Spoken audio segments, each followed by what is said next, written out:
Hey, with the devil.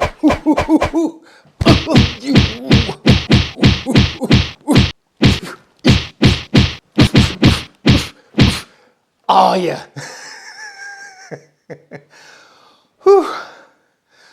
Out of breath after that. Flipping heck. That was my workout for this morning. You won't see that on John Darko, cheap audio man, Steve Guttenberg. Do you know why? Because they've got a reputation to keep. I haven't. Anyway. Whew. What an intro, eh? Anyway, so I've got a dilemma. And I need help from you guys. So as you can see behind me, I've got my cinema surround system. And because of some remodeling around the house and having an extra toilet downstairs fitted, I can't get it set up correctly. As you can see, I've got my rear surround speakers. I don't know if you can see that one is one in that corner and one over there. They're the 3020Is. And they should be over there, right? So I can't set them up properly. I've got these upward firing Wharfedale Atmos speakers. This is a rectangle room, so they should work okay, but I don't feel that they do. Then I've got the Daddy Oberons, got a centre speaker here, and there's a sub down there then, just the acoustic solution sub. Now, I don't feel that it's properly set up for this room I've got it in. I've got nowhere else to put all this since the remodeling of the house. So I'm thinking of downsizing the speakers to a 3.1 system. Simply because, well, the reasons is that, like I said, I can't put my 3020Is over there. So they're behind me. There's just no way to put them. And personally for me, you may have had different experiences with Atmos upward firing speakers, but I don't feel upward firing speakers give a true Dolby Atmos experience. There is a little bit of an effect, but I think the only way to get Dolby Atmos, and it's only my personal preference, is to have speakers in the ceiling. Or have them up on the ceiling, or maybe up on the corner on the roof there somewhere, up above you. They don't really work upward firing. There is some effect, but it's negligible.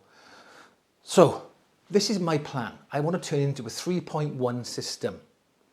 So just have, like I said, I'll have 2 stereo speakers, centre speaker and a sub, and get rid of the rest. But what I want to do is I'm really fancying the Wharfedale Aura 2s. They've just recently come out, and they're new speaker from Wharfedale, and they look really good.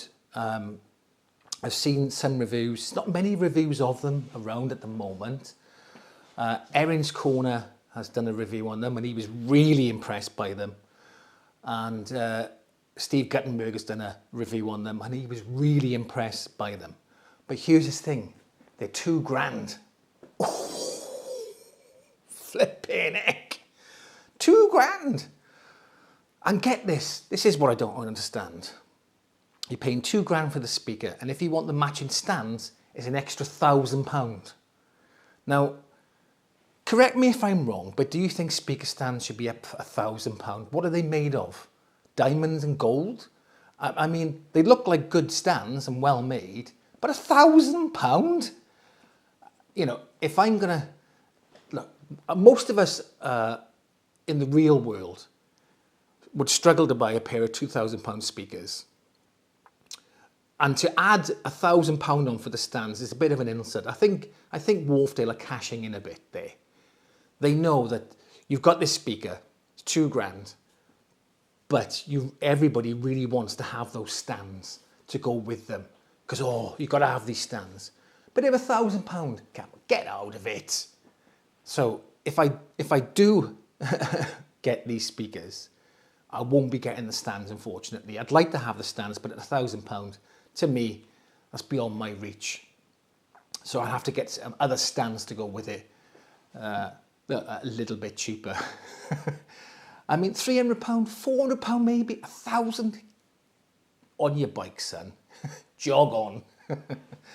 So what my plan is to sell all my speakers. Sell my Daly Oberon, sell the Wharfedale's upward firing speakers, sell my Q Acoustics 3020i's. And I reckon I could get anywhere between £700 to £900 for them. That's what I reckon I could do. So that's a big chunk of it paid. And then I would put that down on the speaker and hopefully find some interest-free credit for a year so I can pay monthly to get them. But here's the thing. What would you guys do? Do you think it's worth it? Do you think they're that good that I should do that? Because I really want to try what higher end speakers, they're not their flagship, but they take a lot of things from the Elysium, their flagship speakers, and they've put it with the crossovers and the drivers and things like that. And looking at the couple of reviews I've seen, it's a very impressive speaker. So I really want to try what it's like to have that higher end speaker experience. I don't know even if my amps would suit this speaker. I don't know, but I'm very tempted to have a go. So what would you guys do in my situation? Would you just stick with what I got? Would you go, oh, do you know what, damn it, you only live once, let's just get them? But here's the thing, what if I get them and they sound not rubbish, but not to my taste? I mean, I do like Wharfedale speakers. I like the sound they produce. I've had a couple of Wharfedale speakers, 9.1s. I thought they were pretty good, you know. The 12.1s I've tried, the 220s I've tried, I've had the 230s, and all of them, you know, and they're all entry-level speakers, really. And I was impressed with them all in their own certain way. Are they the best specker? What's a specker? Don't know. Are they the best speaker you're ever going to buy? No, but they're all good. And that's all their entry-level stuff. I've never tried any of their upper ranges. So what I want from you guys is to let me know what you think. Shall I get them? Shall I do it? Shall I, you know, pull the trigger? Let me know in the comment section. Anyway, that's all for today. I'll catch you in the next one.